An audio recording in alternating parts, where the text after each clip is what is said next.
본 방송에서 제공하는 투자 정보는 투자 판단에 대한 조언입니다. 방송에서 제공하는 주식의 가치, 가격 상승 및 가격 하락에 대해서는 방송사에서 보장하지 않습니다.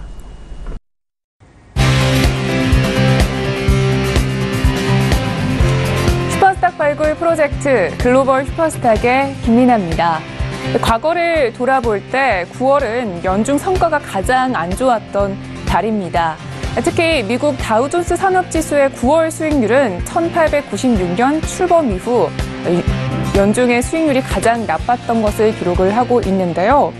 하지만 이 9월의 수익률이 가장 나빴다는 것만 보고 저희가 투자 방향을 결정을 할 수는 없습니다. 이 패턴이 계속적으로 유지가 될 것인지 타당한 근거를 또 찾아보셔야 하는데요. 저희 글로벌 슈퍼스탁과 월요일 아침도 함께 하시면서 새로 맞이할 9월의 투자 전략을 모색을 해 나가시기 바랍니다.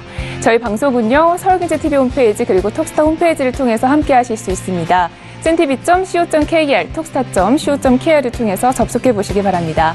참고로 본 방송에서 제공하고 있는 정보는 투자 판단에 대한 조언일 뿐 주식의 가치나 수익률을 보장하고 있지 않습니다. 저희 서울경제TV는 자본시장법을 준수하여 1:1 투자 상담, 유사수신행위, 무인과 영업행위, 불법 대여 정보 및 가입 권유 등 모든 불법 사항들 엄중하게 금지하고 있습니다. 출발하기 이전에 시장 동향부터 체크해 보도록 하겠습니다. 네, 먼저 국내 시장으로 가보도록 하겠습니다. 먼저 코스피 지수입니다. 현재 코스피 지수는요, 0.11% 오르면서 2295선으로 이어가고 있습니다. 네, 투자 동향도 함께 살펴보도록 하겠습니다. 현재 수급 동향에서는요, 기관과 외국인이 모두 사들이고 있습니다. 기관은 108억 원, 외국인은 455억 원 정도 매수 중이고요. 개인은 636억 원 정도 매도 중입니다. 이어서 코스닥 지수도 함께 살펴보도록 하겠습니다. 코스닥 지수도 조금 오르고 있는데요. 0.12% 오르면서 799선으로 이어가고 있습니다. 역시 수급 동향 함께 보셔야겠죠.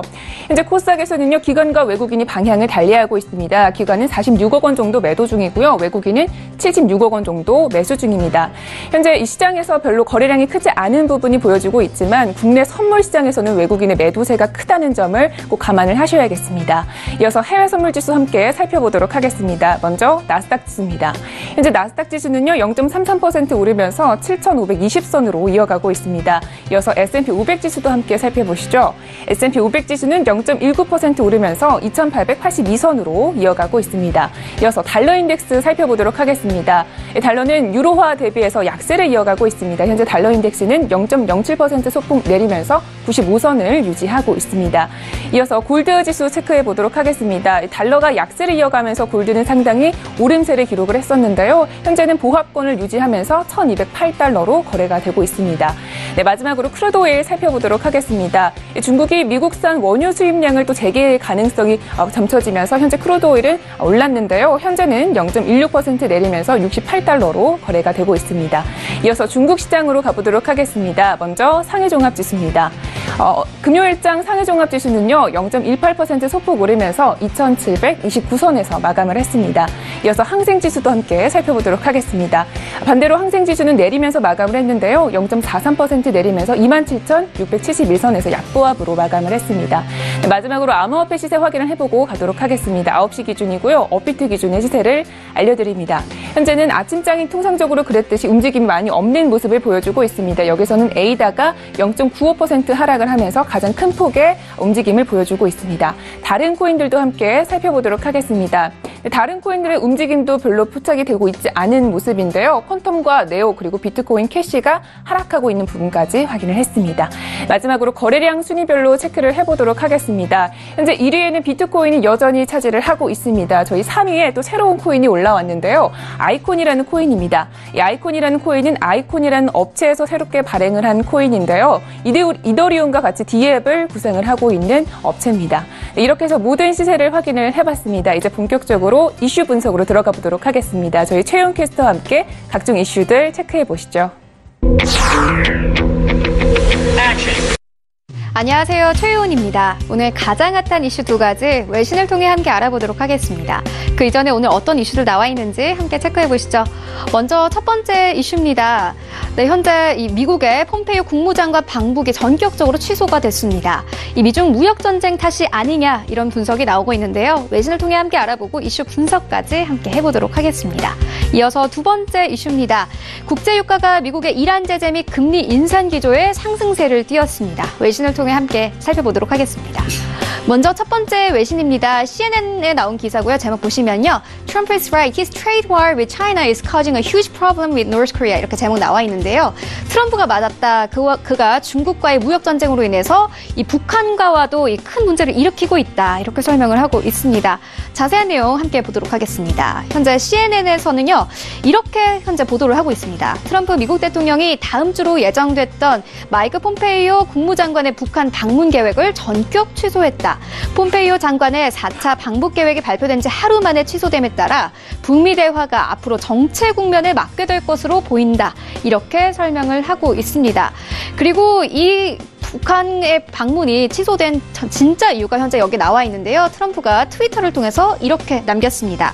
중국과의 과격한 교역 입장 때문에 중국이 예전만큼 이 북한의 비핵화를 돕고 있지 않다. 이렇게 설명을 하고 있습니다. 앞으로 어떻게 될지 조금 있다가 이슈 분석 함께 해보도록 하겠습니다. 이어서 두 번째 외신입니다. 블룸버그에 나온 기사고요. 제목 보시면요. Oil climbs after biggest U.S. crude stockpile drop in 4 weeks. 이렇게 제목 나와 있는데요. 이 재고가 현재 떨어짐에 따라서 유가가 상승을 했다. 이렇게 설명을 하고 있습니다. 자세한 내용 함께 보도록 하겠습니다. 블룸버그에서는요. 이 국제 유가가 미국의 이란 제재, 제롬 파월 패드 의장의 잭슨 홀 미팅 발언 등의 영향으로 한 주 거래를 상승세로 마감을 했다. 이렇게 설명을 하고 있습니다. 기사 한 줄 더 보고 가도록 하겠습니다. 현재 이 달러 인덱스가 함께 하락을 하면서 글로벌 투자자들에게 달러로 표시되는 이 원유 선물의 이 매력도가 더욱더 올라가고 있다. 이렇게 설명을 하고 있습니다. 앞으로 유가 시장은 어떻게 움직이게 될까요? 지금부터 이슈 분석 이어집니다.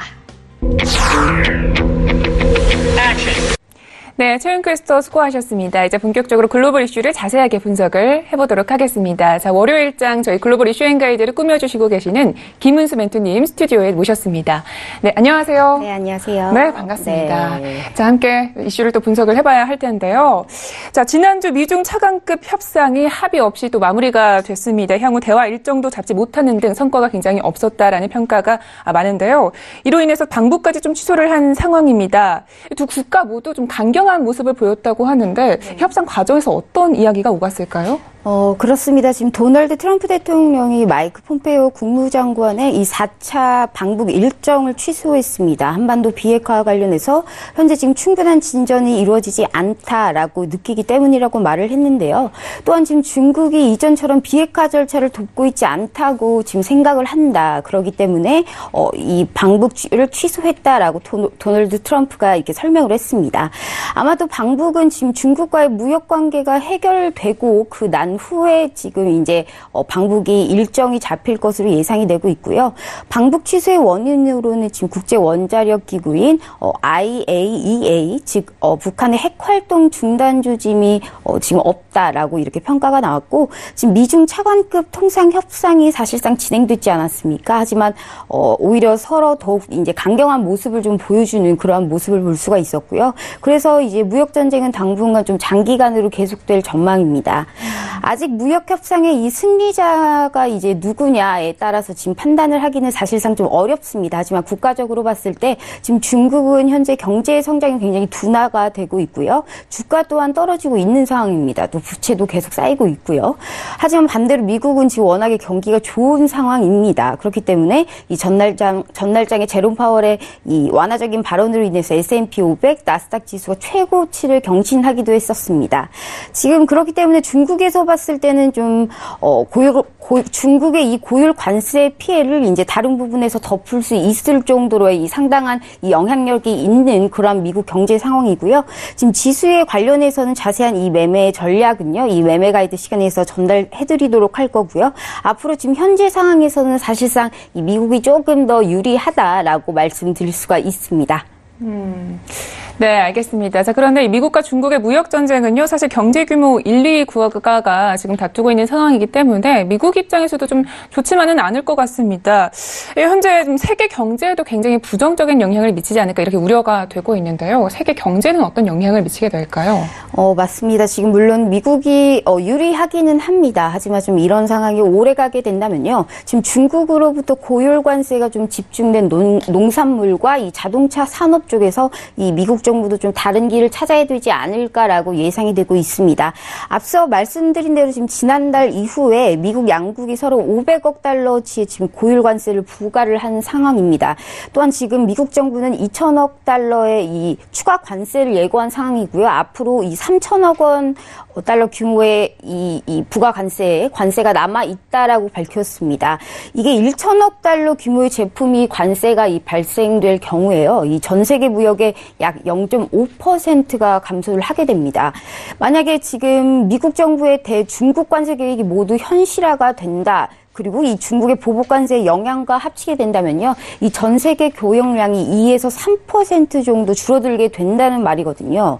이게 연준의 금리 인상이 지금 기정사실화가 되지 않았습니까? 여기에서 무역 전쟁이 이 장기화로 번지는 모습은 이 미국 경제뿐만이 아니라 이 전 세계적으로도 이 경제 자체에 예를 들어서 일자리 감소라든지 이러한 이 심각한 타격을 입게 될 것으로 보이기 때문에 이 하루빨리 이 미중 무역 관련된 이런 전쟁이 좀 마무리가 진행이 돼야 된다라고 말씀드리고 싶습니다. 네, 알겠습니다. 이렇게 해서 첫 번째 이슈는 여기까지 분석을 해보도록 하겠습니다. 자, 이어서 다음 이슈도 함께 살펴볼 텐데요. 유가와 관련된 이야기입니다. 지금 또다시 크루드 오일이요, 70달러로 근처까지 올라가고 있는데요. 주간 기준으로는 상승세가 더욱더 두드러지고 있습니다. 향후에 저희 방향에 대해서 좀 짚어주시면 좋겠습니다. 네, 10월물 지금 서부 텍사스산 원유죠. WTI가 지금 1.3% 상승하면서 68.72달러의 장을 마감했습니다. 주간 기준으로는 5%가량 이 급등한 상황이거든요. 지난주까지만 봐도 이 7주 연속 하락한 이 장을 보였었지만 현재 지금 중국 기업이 지금 미국 원유 수입 재개 가능성 그리고 이란의 원유 수출에 인한 이 자질 우려가 좀 주목한 모습이었었습니다. 하지만 지금 중국 기업의 이 미국과 중국의 무역 갈등이 좀 격화가 되면서 이 미국산 원유 수입을 중단했었던 바가 있었습니다. 하지만 지금 중국의 기업이죠. 유니팩이 10월에 원유 수입을 재개할 것이다라는 소식이 전해지면서 이 무역 전쟁에 따른 수요 악화 우려가 좀 완화됐다라고 분석을 해볼 수가 있고요. 따라서 무역 전쟁에 따른 수요 악화 우려에 가려져 있었던 이 미국의 이란 이 제재, 요게 조금 이제 다시 부각된 것으로 분석이 되고 있습니다. 한편 파월 의장의 이 잭슨홀 연설 이후 달러가 약세를 보인 것도 유가 상승에 조금 어느 정도 일조를 했다라고 보실 수가 있고요. 지금 미국 원유 생산량의 이 선행 지표죠. 제가 항상 중요하다고 말씀드리는 이 금요일마다 나오는 베이커 휴즈 시추기 횟수 중에 이게 9기가 감소를 했습니다. 그로 인해서 860건으로 현재 이게 지금 2016년 5월 이후로 최저치로 가장 크게 감소를 했기 때문에 아무래도 이제 유가 상승이 이제 어느 정도 이것 또한 일조를 했다라고 말씀드릴 수가 있습니다. 알겠습니다. 자, 이렇게 해서 여기까지 일정을 좀 알아봤고요. 이제 주요 일정에 대해서 좀 알아보고 싶습니다. 이제 월요일 일정을 또 맡아주시고 계시기 때문에 계속해서 일정에 대해서 저희 소개를 해주시고 계신데 특별 좀 코너를 만들어야 될 것 같아요. 일정 알려주는 여자 이렇게. 네, 이번 주 월요일마다 제가 항상 이렇게 잘 알려드리고 있기 때문에. 그래서 이번 주도 좀 주요 일정들 어떤 것들이 있을까요? 네, 지금 표를 보시면서 좀 말씀을 드릴게요. 현재 지금 28일 오늘은 이렇게 크게 큰 이슈가 없고요. 이번 주는 사실상 미중 무역 갈등의 구도 그리고 중앙은행의 이 정책으로 인해서 변경 이슈 등에 대해서 이제 영향을 받을 것으로 전망이 되고 있습니다. 이번 주 미국 증시는요, 사실상 트럼프의 이 연준금리 정책 비판에도 불구하고 이 중앙은행의 이 독립성을 보인 이 논란과요, 이 무역 협상의 경계감에도 반도체 업황이 호조가 보일 것으로 보인다라는 이러한 전망 그리고 이 기업 실적, 2분기 기업 실적이 워낙에 좋게 나오지 않았습니까? 그래서 이제 그러한 기대감 등으로 주요 지수, 특히나 S&P 500 지수가 상승세를 계속 보이고 있는 상황입니다. 미중 양국은요, 지금 23일 날 예정대로 160억 달러 수입품에 대해서 이 관세를 발표를 했지만 사실상 시장에 미치는 영향은 그렇게 제한적이었다라고 볼 수가 있습니다. 한편 트럼프의 지금 정치 리스크로 이 탄핵 가능성도 좀 거론이 되고 있죠. 그렇기 때문에, 하지만 다수당이 좀 공화당이라는 점, 그리고 민주당이 내부적으로 굉장히 굉장히 신중한 입장을 밝히고 있다라는 이 탄핵 이슈가 수면 위로 부상이 되면서 이번 주 미국 증시에 이 미치는 영향은 어느 정도 좀 제한이 있을 것이다라고 예상이 되고 있습니다. 간단하게 보시면요. 28일 화요일입니다. 화요일에는 이날 발표될 이 8월 소비자 신뢰 지수는요. 이 미국 소비 및 주택 지표 호조 속에 이 심리 지표는 무역 분쟁에 영향을 좀 받을 전망입니다. 그래서 이 8월 소비자 신뢰 지수는 무역 분쟁에 대한 영향으로 이제 전월 대비 하락할 것으로 좀 전망이 되고 있고요. 29일 수요일입니다. 수요일에는 미결 주택 매매가 발표될 예정인데요. 이 또한 민간 부분에서 이 경제 호조를 바탕으로 증가세를 이어갈 것으로 전망이 되고 있습니다. 목요일이죠. 30일 목요일에는 7월 개인 소득 및 개인 소비가 나옵니다. 이제 이것은 견조한 고용 시장과 이 트럼프의 감세 효과를 바탕으로 이 전월 대비 증가세를 이어갈 것으로 전망이 되고 있고요. 이 31일 금요일입니다. 이날에는 미국 8월 미시간대 소비자 신뢰 지수 이 확정치가 나올 예정입니다.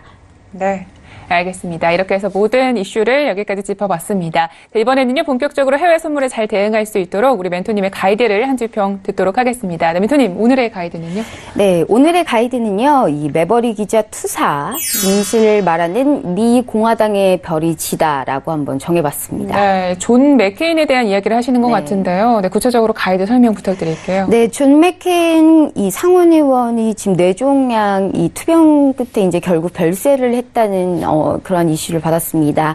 굉장히 영화같이 사신 분입니다. 그렇기 때문에 이 공화당 의원이기도 하고 베트남전의 이 전쟁 포로로 그리고 전쟁 영웅으로도 많이 알고 있으실 텐데요. 이 존 맥케인은 사실 합리적인 이 보수로도 더 유명했던 사람입니다. 이번에 그 대선 선거에는 그때 오바마 대통령 때 나와서 이번에는 좀 못 나왔던 걸로 알고 있고요. 이제 공화당 내에서 트럼프의 폭주를 막을 사람이 이제 거의 없어진 상황입니다. 그렇기 때문에 이제 공화당이 이 집권한 뒤에 항상 그때의 문제로서 이 결국 미국의 경제 위기가 왔었거든요. 이렇기 때문에 우리가 반드시 이 시점에 좀 생각해 봐야 되지 않나라는 그러한 마음으로 이러한 가이드를 한번 정해봤습니다. 네, 알겠습니다. 자, 그러면 이번에는 매매 전략 시간으로 가보도록 하겠습니다. 자, 구체적으로 또 트레이딩 전략 그리고 오늘 장은 저희가 어떻게 대응을 하면 좋을지 알려주실 텐데요. 자, 오늘은 어떻게 저희가 대응을 하면 좋을까요? 네, 오늘은 이 지수와 크루드 오일로 준비를 해봤습니다. 자세히 간단하게 이 차트를 보시면서 말씀드릴게요. 네. 현재 지금 크루드 오일 먼저 보시겠습니다. 지금 정확하게 지난주에 제가 제시해드렸던 이 69.25 라인에서 고점에서 단 4틱 차이로 고점을 형성했습니다. 지난주 초반에 지지 라인으로 제시했던 64.80에서 5틱 위인 64.85에서 지지를 좀 또 형성을 했고요. 66.60을 회복한 상태이기 때문에 사실상 상방으로 대응하는 것이 좀 맞지만요. 이 상승 목표 가격인 69.35까지는 이미 지금 도달한 상태지 않습니까? 그래서 일단 69.35를 돌파하느냐라는 이 여부가 굉장히 중요합니다. 사실상 돌파한다고 하더라도 이 70.45의 저항 라인이 있는 상태입니다. 그렇기 때문에 이 66.60에서 70.45 이 사이에 이 박스 구간이 어느 정도 대응을 해볼 만하다, 적절하다라고 이렇게 말씀을 드릴 수가 있겠고요. 나스닥 지수 제가 말씀드릴게요. 현재 지금 나스닥 일봉입니다. 지금 종가 기준으로 지금 끝없이 올라가고 있는 거 보이시죠? 지금 사상 최고치를 기록한 상황입니다. 일단은 이 추세적으로 상승은 계속될 것으로 보여지고 있는 상황입니다. 7,300포인트가 이 지지 라인으로서 이 라인만 좀 지켜진다. 이 두 번째 라인, 이 라인만 계속 지켜진다고 된다면 계속적인 좀 상승 방향 대응이 계속적으로 필요하다라고 말씀드릴 수가 있고요. 하락 추세 전환을 위해서라면 이 7,300포인트가 반드시 깨져야 됩니다. 안정적으로 반드시 깨져서 61선을 현재 지나고 있는 자리이기 때문에 이 부분 지지가 계속되면 이 매수 대응만 좀 계속 유효하다라고 말씀드릴 수가 있습니다. 네, 알겠습니다. 나스닥 같은 경우에는요, 이 7,300선을 자세히 또 살펴보셔야 될 것 같습니다. 자, 이렇게 해서 글로벌 이슈 앤 가이드는 여기까지 이야기 듣도록 하겠습니다. 오늘도 말씀 고맙습니다. 네, 감사합니다. 네, 글로벌 이슈 앤 가이드 화면으로 정리하겠습니다.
대박을 찾아가는 여정에서 여러분의 가이드가 되어드리는 저희 글로벌 슈퍼스탁, 이번에는 차이나 이슈 앤 가이드 시간으로 돌아왔습니다. 중국 시황 이야기 그리고 유망투자 종목에 대해서 소개를 들어보실 수가 있는데요. 먼저 어떤 이슈들이 나와 있는지 화면으로 만나보시죠. 오늘의 차이나 이슈 첫 번째는요. 중국 인민은행이 다시 한번 위안화 약세 방어에 나섭니다. 지난 1월 사용을 중단했던 경기 대응 요소를 다시 도입하기로 한 건데요. 중국이 적극적으로 위안화 약세를 방어하는 목적은 무엇인지 잠시 후에 자세히 살펴보겠습니다. 두 번째 차이나 이슈입니다. 중국 알리바바가 3분기 성적표를 발표했습니다. 훌륭한 매출과는 다르게 순이익 부분에서는 큰 폭의 손실을 보였는데요. 그 이유에 대해서 두 번째 차이나 이슈에서 살펴보도록 하겠습니다. 네, 이제 본격적으로 이슈 분석을 또 자세하게 해보도록 하겠습니다. 저희 김정철 본부장님이 스튜디오에 또 나와주셨습니다. 인사 나눠볼게요. 안녕하세요. 네, 안녕하십니까. 네, 반갑습니다. 자, 함께 또 중국장을 살펴봐야 할 것 같은데요. 지난 네. 중국장 어떻게 좀 마감이 됐을까요? 네, 일단 해외 증시 한번 보시면은 네. 지금 전체적으로 뭐 아주 좋다라고 볼 수는 없는데요. 일단 혼조세로 마감을 했습니다. 일단 상해종합지수 같은 경우가 소폭 상승을 했고요. 반면에 이제 선저 성분지수, 창업한 지수 좀 하락을 했는데, 이제 상해종합지수 같은 경우는 그래도 지금 이제 결국 별 성과 없이 미중 이제 무역 분쟁 관련해서 회담을 했었는데 결국 성과 없이 끝났지만 어느 정도 예상은 봐였다. 저희도 예상했으니까요. 다들 예상했겠죠. 그래서 별로 성과 없었다라고 다들 생각하고 끝난 것 같고요. 그런 것 때문에 이제 전체적으로 지수 자체는 이제 크게 영향을 많이 받지 않은 그런 모습, 약간 내성이 좀 생겨가는 그런 모습이 좀 보여지고 있습니다. 근데 상해종합에서 이제 좀 안타까운 부분은 이제 그 관련 업종들이 좀 많이 있기 때문에 그 관련 업종들이 좀 많이 밀렸다. 통신, 주로 이제 통신 장비, 통신, IT 이쪽 섹터가 좀 전반적으로 좀 많이 좀 하락을 했던 그런 모습이고요.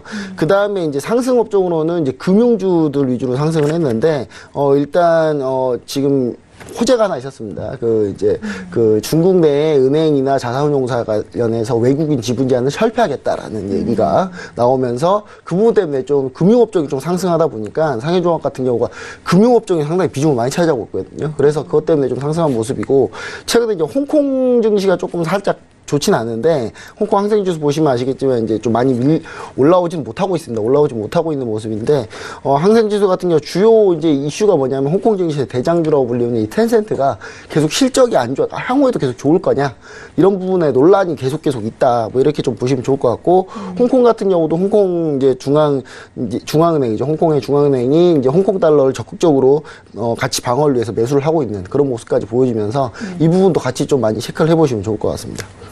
네, 알겠습니다. 이렇게 해서 중국 마감 시황에 대해서 알아봤고요. 자, 먼저 첫 번째 이슈부터 좀 살펴보도록 하겠습니다. 자, 먼저 어떤 내용인지 먼저 소개부터 들어볼게요. 네, 위안화 급락이 계속되고 있으니까 이 부분에서 방어가 이제 적극적으로 좀 필요한 시기가 온 것 같습니다. 그래서 중국 당국도 적극적으로 개입하려고 하고 있는데, 이제 미국이 환율 조작 하도 뭐라고 많이 하니까요. 사실 중국이 위안화를 떨어뜨리고 싶은 마음은 있었는데 이렇게까지 급락시키고 싶은 마음은 없었거든요. 근데 그것 때문에 미국이 이제 너네 억지로 이렇게 떨어뜨린 거 아니야 라는 비난을 좀 피하기 위해서 선제적으로 위안화 방어에 좀 나서는 그런 모습을 보여주고 있습니다. 그래서 그건 관련한 뉴스로 경기 대응 요소를 재도입하겠다. 뭐 이런 이슈가 지금 나오고 있습니다. 네. 지금 말씀해 주신 이 경기 대응 요소는 지난 1월 중단한 이 인민은행에 관련한 미세 정책 조정 아닌가요? 네. 좀 이번 상황에서는 사실 경기 대응 요소라고 하는 게 좀 구체적으로 어떤 내용들이 있을까요? 사실 미세 조정하기 위해서 이제 썼던 그런 주요 정책 중에 하나인데, 미세 조정이라는 거는 이제 환율 개입이라고 하면 약간 표현이 심하니까 미세 조정이라고 많이 표현을 합니다. 그냥 너무 크게 움직이는 걸 조정하겠다 뭐 이런 정도인데, 위안화 가치가 이제 급격한 하락을 받기 위해서 적극적으로 좀 방어에 나서겠다라는 그런 코멘트고요. 사실 이 코멘트 나온 뒤로 지금 우리나라도 마찬가지지만 좀 원달러 우리나라 지금 떨어지고 있거든요. 지금 원화가치 올라가고 있는데, 그것 때문에 현재 한국장도 지금 국내 증시도 지금 약간 좀 상승 탄력을 받고 있는 모습입니다. 그래서 전반적으로 이 위안화 인민은행의 이 정책 이슈가 나온 뒤로 좀 전체적으로 좀 신흥국 통화들이 좀 안정을 좀 찾으려고 좀 노력하고 있는 모습이고요. 그리고 이제 인민은행이 위안화 거래 기준 환율을 정하는데 경기 대응 요소, 이 경기 대응 요소를 도입하겠다는 건 뭐냐면, 경기를 상황에 봐서 우리가 어느 정도 개입을 하겠다라는 그런 말하고 똑같거든요. 그래서 올해 1월까지는 사실 이걸 계속 했었습니다. 계속 했었다가 이제 이걸 중단했는데, 중단한 이유가 왜 중단했냐면 이제 미국이 사실상 이제 세게 나올 걸 미리 예측하고 이걸 없앴거든요.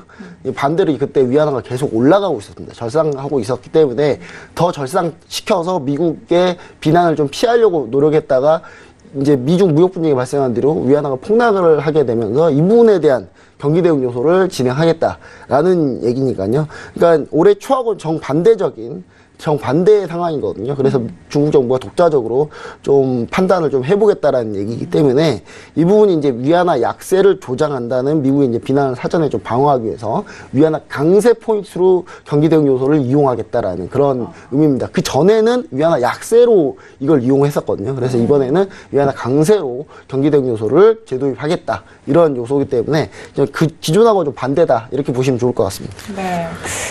그런데 사실 이 위안화 약세는요, 이 무역 전쟁에서 사실 중국에게 좀 유리한 게 아닌가요? 왜 그렇죠. 하필이면 좀 중국 정부가 좀 나서서 이렇게 위안화 약세를 방어하려고 하는 걸까요? 목적이 어떤 것들이 있을까요? 일단은 뭐 미국 비난만 단순히 피한다 이런 정도 개념은 아니고요. 사실 이제 위안화 약세 같은 경우가 중국 수출품에 대해서 가격을 가격 그냥 올려주거든요. 예를 들면 이제 미국에 수출하는 경우 달러로 받지 않습니까? 예를 들어 달러로 파니까 미국에 수출했을 때는 그럼 달러를 위안으로 바꾸면 위안화가 약세가 되면 오히려 그 위안화 받는 위안화가 더 많아져요. 그래서 더 많이 벌게 되거든요. 중국 같은 경우. 그렇기 때문에 더 많이 벌 걸 미리 예상해서 가격을 낮출 수가 있습니다. 그래서 위안화가 절하되면은 상당히 중국 제품에 대해서 이 가격이 올라가는데 중국한테 분명히 좋은 일이긴 하지만 사실 중국 경제가 이제 수출 위주 경제에서 내수 경제로 바뀐 지가 한참 됐거든요. 내수가 이미 50% 이상을 차지하는 그런 상황에서 수출이 문제가 아니라 지금 사실 수입이 문제입니다. 그러니까 자꾸 수입을 해오는데 자꾸 비싸지니까 위안화 가치가 떨어지기 때문에 비싸지거든요. 그래서 수입 기업들이 좀 부담이 증가하면서 결국 내수의 문제가 발생하고 내수의 문제가 발생하면 사실 중국 같은 경우는 비빌 언덕이 없는 그런 상황이거든요. 그래서 또한 이 위안화가 약세가 되면서 자꾸 자금이 해외로 빠져나가고 있습니다. 지금 현재 중국 증시만 봐도 중국 증시 안 가잖아요. 미국 증시만 주구장창 올라가고 독야청청하고 있는데 그쪽으로 자금이 몰리다 보니까 중국 증시 자본시장에 좀 자금이 빠져나가기 때문에 이런 부분을 좀 방어하기 위한 수단이다. 그리고 그 전에 제가 시황 이슈에서 얘기 드렸듯이 자산운용사, 은행들 지분 제한 철폐하겠다도 이것도 약간 이와 비슷한 맥락이거든요. 투자 자본을 다시 유치하겠다 이런 코멘트니까요. 주요 이런 목적, 내수 방어, 그다음에 자본 유치 이쪽으로 주 포커스를 맞추고 있다 이렇게 보시면 좋을 것 같습니다. 네, 알겠습니다. 자, 이렇게 해서 첫 번째 이슈는 여기까지 분석을 마쳐보도록 하겠습니다. 자, 계속해서 다음 이슈도 함께 분석을 해볼 텐데요. 먼저 어떤 이야기인지 내용부터 좀 들어볼게요. 네, 알리바바가 드디어 3분기 순이익을 발표했습니다. 이게 3분기라고 하니까 이상한데요. 알리바바가 약간 회계연도가 약간 이상해요. 달라요. 좀 다르기 때문에 같은 2분기 실적 발표 아니냐라고 생각하시는 분들이 있겠지만 3분기라는 거 다시 한번 얘기 드리고요. 네. 그리고 지금 현재 매출은 전년 동기 대비 61% 성장을 했고 그다음 14분기 연속 성장을 했습니다. 그래서 근데 전문가들 시각은 좀 다른 것 같아요. 좀 앞으로 좀 이 부분이 잘 될지 여부가 조금 걱정이다라는 의견도 좀 있는데 그 관련해서 한번 뉴스를 한번 자세히 보시면 좋을 것 같습니다. 네. 이 중국 최고의 전자상거래 업체인 지금 알리바바가요, 14분기 연속으로 지금 매출 성장을 좀 이렇게 이룩을 했는데 굉장히 대단한 실적인 것 같습니다. 좀 구체적으로 실적 내용에 대해서 분석을 해보면 좋겠습니다. 사실 어마어마한 실적입니다. 이게 14분기 연속이라면 어마어마한 거거든요. 지금 알리바바 같은 경우가 2019년도 1분기, 사실 이제 알리바바 자체 회계 기준으로는 2019년도 1분기예요. 이게 첫 시작 그 회계년도거든요. 근데 중국으로 봤을 때 3분기인 거고요.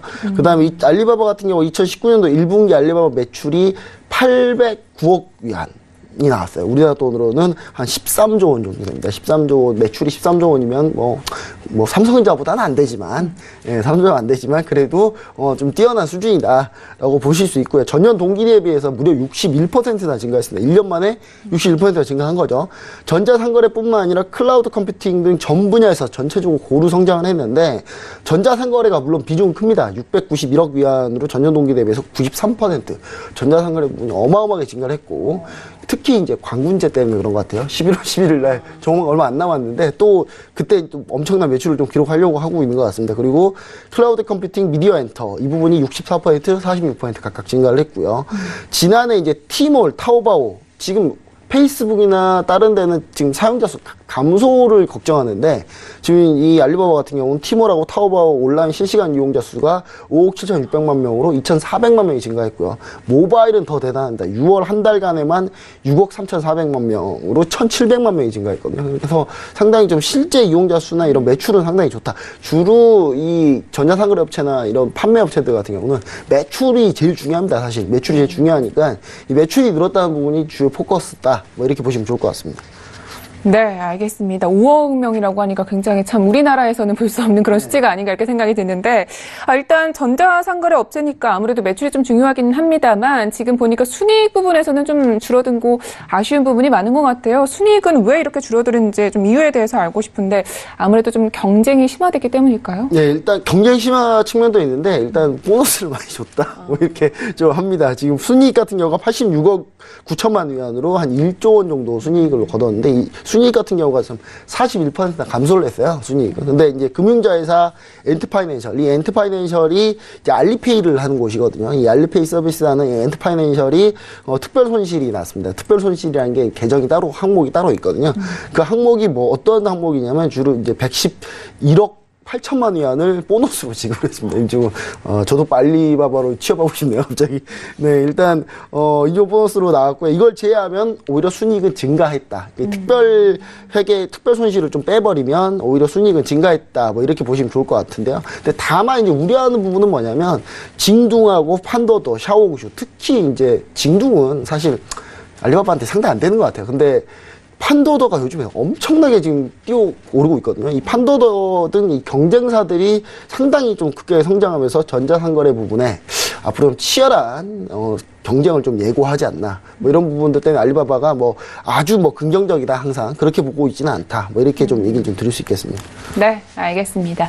자, 이렇게 해서 이슈 두 가지는 여기까지 분석을 해보도록 하겠습니다. 자, 이번에는요, 본격적으로 매매 전략 시간으로 가보도록 하겠습니다. 오늘도 유망투자 종목에 대해서 소개를 해주실 텐데요. 자, 오늘은 어떤 기업인가요? 네, 오늘은 일단 우리가 중국 증시를 볼 때 항상 중국 종목 볼 때 이제 조심해야 되는 게 뭐냐면요, 중국의 종목의 이름. 이름이 참 다양해요.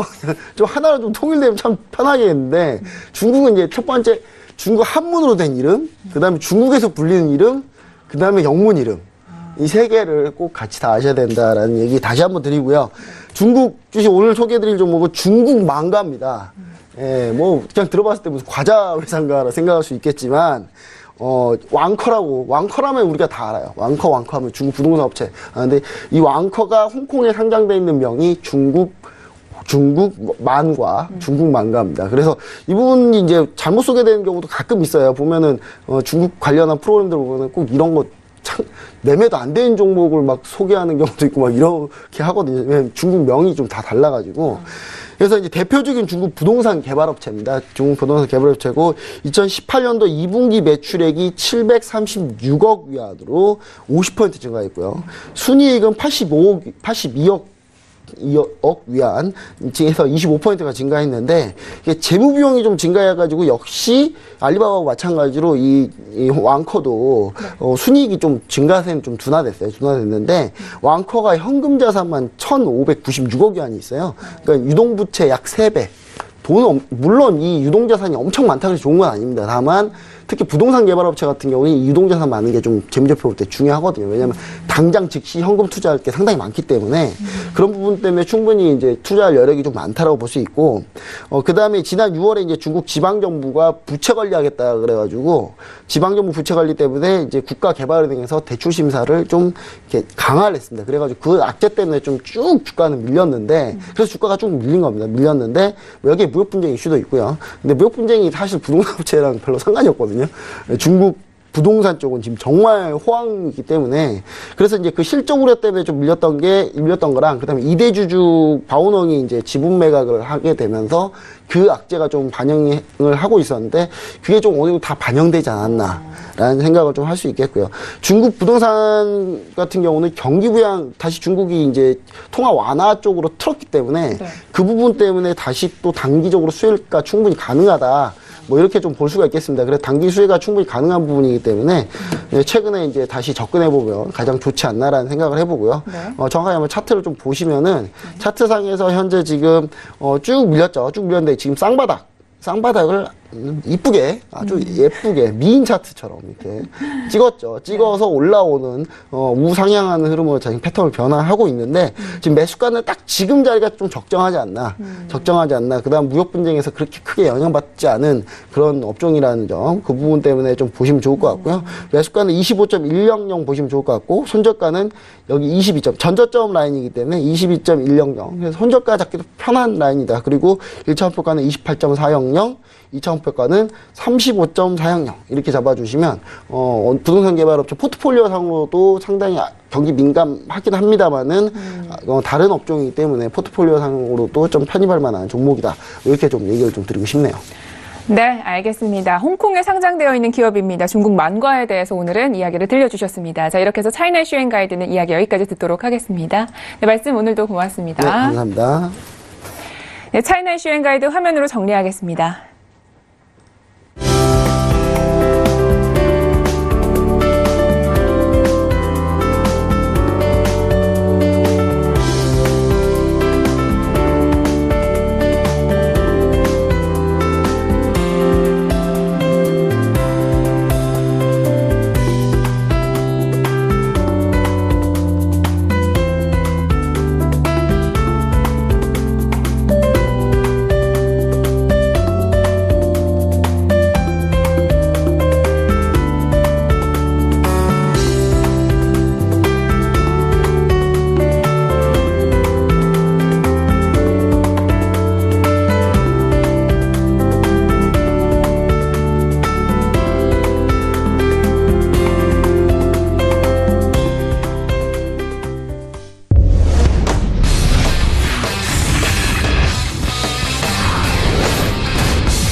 암호화폐와 관련된 엄선된 정보들만 드리고 있는 저희 글로벌 슈퍼스탁의 자랑 시간이죠. 코인 이슈 앤 가이드 시간으로 돌아왔습니다. 자, 먼저 어떤 이슈들이 나와 있는지 화면으로 만나보시죠.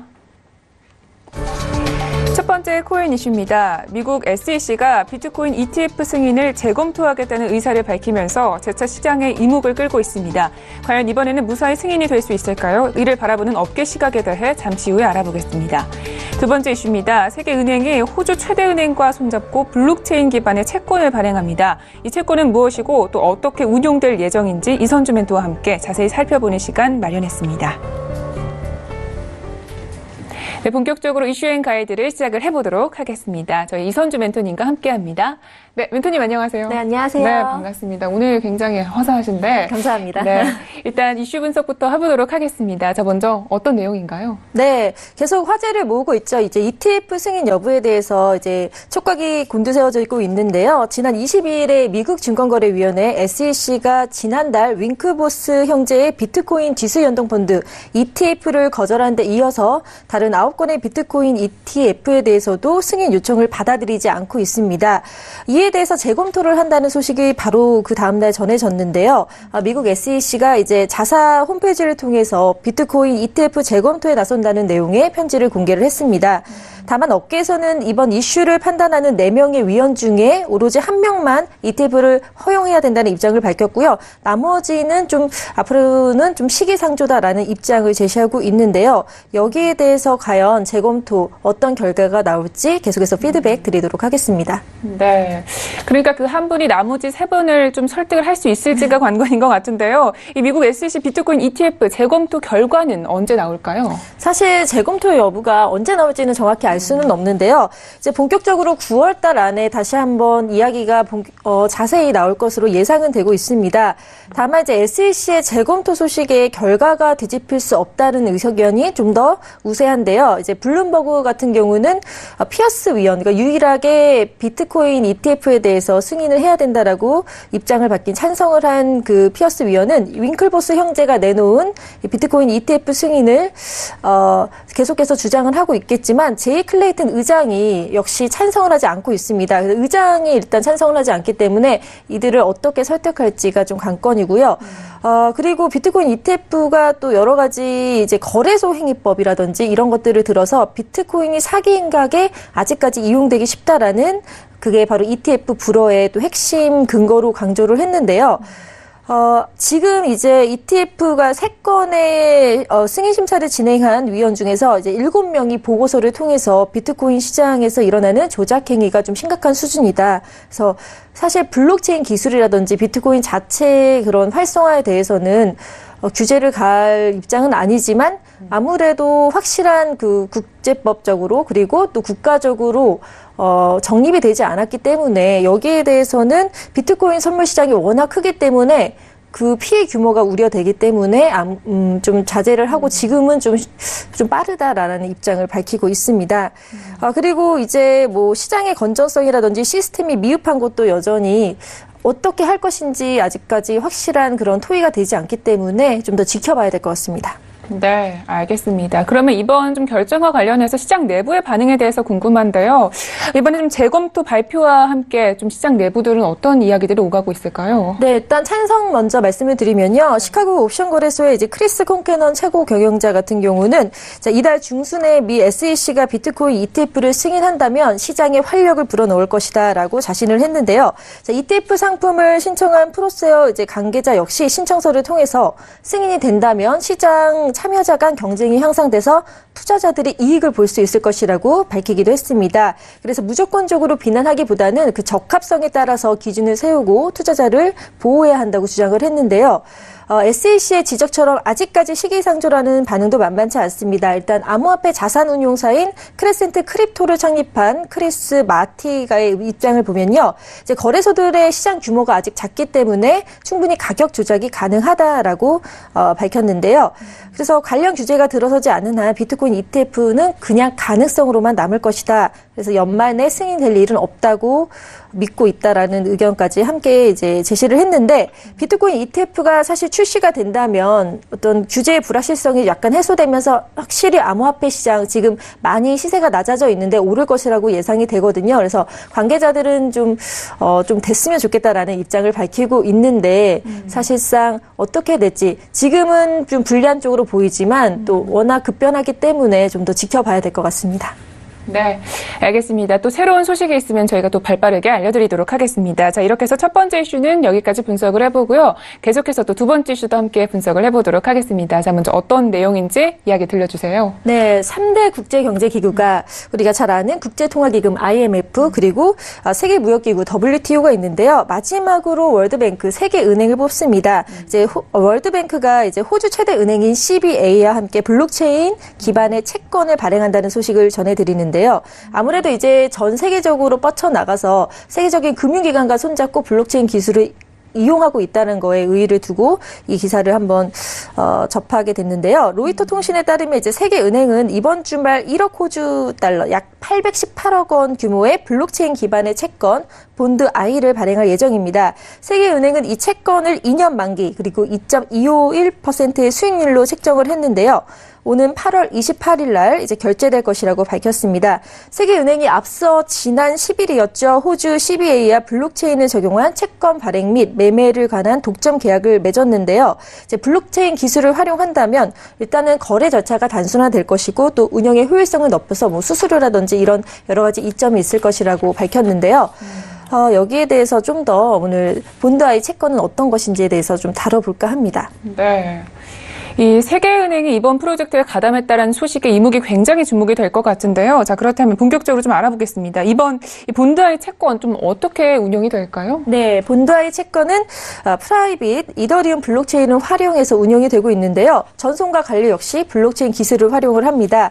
이 채권은 이제 캥거루 본드에 해당하는데요. 캥거루 본드라는 게 외국 정부나 외국 기업이 호주 내에 있는 시장에서 호주 투자자들을 대상으로 판매하는 채권이고요. 정식 명칭은 호주 달러 표시 채권입니다. 그래서 이제 호주 은행 CBA가 이번 채권 발행에 블록체인 기술을 사용함으로써 자본 유치와 증권거래 절차를 간소화해서 운영 효율을 높이고 규제 상황도 개선할 수 있을 것이라고 기대감을 지금 표시를 하고 있는데 세계은행 같은 경우는 개발도상국의 경제 발전을 지원하기 위해서 연간 500억에서 600억 달러 규모의 채권을 발행하고 있는데요. 이렇게 블록체인 기반 채권 발행을 함으로써 저렴하고 간소화된 채권 발행 절차를 위한 초기 단계 실행을 지금 추진하고 있다고 보여집니다. 알겠습니다. 자, 이렇게 해서 이슈는 여기까지 분석을 해보도록 하겠습니다. 자, 이번에는요, 저희 암호화폐 시장에 잘 대응할 수 있도록 가이드 한 줄 평을 듣도록 하겠습니다. 네, 민토님, 오늘은 어떤 가이드를 준비해 주셨나요? 네, 오늘의 가이드는 무역전쟁은 암호화폐를 춤추게 한다입니다. 무역전쟁은 암호화폐를 춤추게 한다. 아직은 좀 춤을 안 추고 있는 것 같은데 어떻게 보이는지. 네. 이제 춤을 춰야 될 것 같은데요. 네. 무역전쟁 사실 계속 이슈가 돼서 이제는 좀 식상하다고 느끼시는 분들도 많으실 겁니다. 워낙 지금 미국과 중국 여러 가지 이제 대립된 모습을 보이고 있는데 사실 이 앞으로 가격 변화에 영향을 미칠 요인으로 미국이 펼치고 있는 지금 무역전쟁이 암호화폐까지 영향을 미치고 있는데 이게 어떤 얘기냐? 일단 특정 국가의 법정 통화 가치가 급락할 가능성이 높고 또 정부에 대한 신뢰가 약한 국가에서는 암호화폐 그중에서도 비교적 가격이 안정적인 비트코인 매입이 늘어나고 있는 추세고요. 또 터키가 언때도 이슈가 됐었죠. 그래서 미국과의 무역 전쟁으로 인해서 리라가 폭락이 됐을 때 그때 당시 암호화폐 거래소의 거래량이 100%가량 급증하기도 했습니다. 이렇게 바로바로 암호화폐 시세에 영향을 미치고 있는데요. 이제 미국 무역 전쟁으로 위안화의 평가 절하에 대한 또 이슈가 있는데 여기에 대해서 또 중국 투자자들의 매집에 대한 기대감도 나왔습니다. 그래서 중국의 위안화 가치가 하락이 지속이 된다면 중국 투자자들 사이에서 위안화보다는 비트코인이다. 그래서 일시적으로 그런 주목을 받을 것으로 예상이 되고 있고요. 이렇게 비트코인 지지선에 대해서 좀 더 올라갈 것이다. 지지선이. 그리고 하락장이 바닥을 다지고 있기 때문에 좀 올라갈 수밖에 없다. 무역 정책이 모멘텀이 돼서 이슈가 된다면은 함께 상승할 것이다라는 그런 분석이 있습니다. 그래서 연일 계속 암호화폐 가락이 지금 하락을 좀 멈추고 주춤한 추세라고 보여지거든요. 이제 바닥은 이미 다졌기 때문에 그래서 최근에 이제 사실 ETF 승인 여부와 그리고 무역 전쟁의 이슈가 같이 맞물린다면 한 번에 또 상승장이 나올 수도 있을 것이라고 제 개인적으로는 보여지는데요. 가격 방어를 두고서 이제 화폐 가치 변동으로 경제 위기를 겪은 신흥국들이 비트코인 매집을 하고 또 터키나 이란 등 신흥시장 환율 불안으로 인해서 암호화폐 투자 확대가 영향을 미치고 있기 때문에 계속해서 조금씩 춤을 추고 이 박자를 이제 맞춰서 더 열심히 뛸 것 같습니다. 그래서 결과적으로 여러 가지 너무 뭐 상승할 것이다, 하락할 것이다 이런 예상보다는 전체적인 시장을 보는 눈이 필요할 텐데요. 네. 어떻게 시세가 이제 경제, 국제 정세가 암호화폐와 함께 이제는 연동된다는 거에서 단순히 암호화폐 자체의 독자적인 방향이 아니라 세계 정세와 같이 움직이고 있다라는 거. 그래서 이제 하나의 큰 축이 됐다라는 거. 여기에도 의의를 두고 바라본다면은 좀 더 넓은 시각으로 이 암호화폐 시장을 볼 수 있을 것 같습니다. 네. 지금 그러니까 특정 국가의 화폐 가치 하락이 어떻게 보면 상대적으로 암호화폐에 좀 호재로 작용할 수도 있겠다 이렇게 말씀해 주시면서 또 위안화에 대한 이야기를 해 주셨는데 사실 중국 같은 경우는 아직까지는 규제가 좀 풀려있지 않은 상황이잖아요. 네. 앞으로 좀 암호화폐 관련한 규제가 좀 풀릴 거라고 보시나요? 사실 이렇게 투자면이나 거래소에서는 중국의 기득권층이 네. 그것들을 이렇게 놓지는 않을 것이라고 보여집니다. 대신에 다른 방법으로 중국의 투자자들의 큰 손들이 워낙 많기 때문에 이제 해외 법인이나 해외를 통해서 ICO를 한다든지 그런 추진 중이 활발하게 이루어지고 있거든요. 그래서 아무래도 중국 내에서보다는 해외에서 뻗칠 것이고 하지만 중국이 블록체인 기술의 선점을 위해서 지금 미국과도 뭐 기관이라든지 여러 가지도 협의 움직임이 있기 때문에 아마 언론에서 보여지는 그런 거보다는 뒤에서 많이 이루어지지 않을까라는 생각이 듭니다. 네, 알겠습니다. 자, 이렇게 해서 코인 이슈 앤 가이드도 여기까지 이야기 듣도록 하겠습니다. 멘토님 오늘도 말씀 고맙습니다. 네, 감사합니다. 네. 네, 오늘도 저희 글로벌 슈퍼스탁은 해외 선물과 중국 주식 그리고 암호화폐까지 전 세계를 대상으로 유망 투자 종목 발굴하기 위해서 열심히 달려왔습니다. 네, 저희 방송은요, 서울경제TV 홈페이지 그리고 톡스타 홈페이지를 통해서 함께 하실 수 있습니다. smtv.co.kr, 톡스타.co.kr을 통해서 접속해 보시기 바랍니다. 참고로 본 방송에서 제공하고 있는 정보는 투자 판단에 대한 조언일 뿐 주식의 가치나 수익률을 보장하고 있지 않습니다. 저희 서울경제TV는 자본시장법을 준수하여 1:1 투자 상담, 유사수신행위, 무인과 영업행위, 불법 대여 계정 정보 및 가입 권유 등 모든 불법 사항들 엄중하게 금지하고 있습니다. 네, 글로벌 슈퍼스탁 오늘은 여기까지입니다. 오늘 월요일 힘차게 또 시작을 하시고요. 또 성공적인 투자 판단 하시기를 기원합니다. 저희는 내일 이 시간 찾아뵙겠습니다. 함께해 주신 여러분 고맙습니다.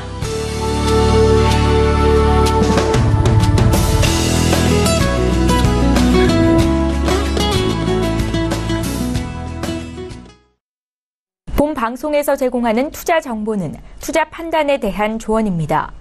방송에서 제공하는 주식의 가치, 가격 상승 및 가격 하락에 대해서는 방송사에서 보장하지 않습니다.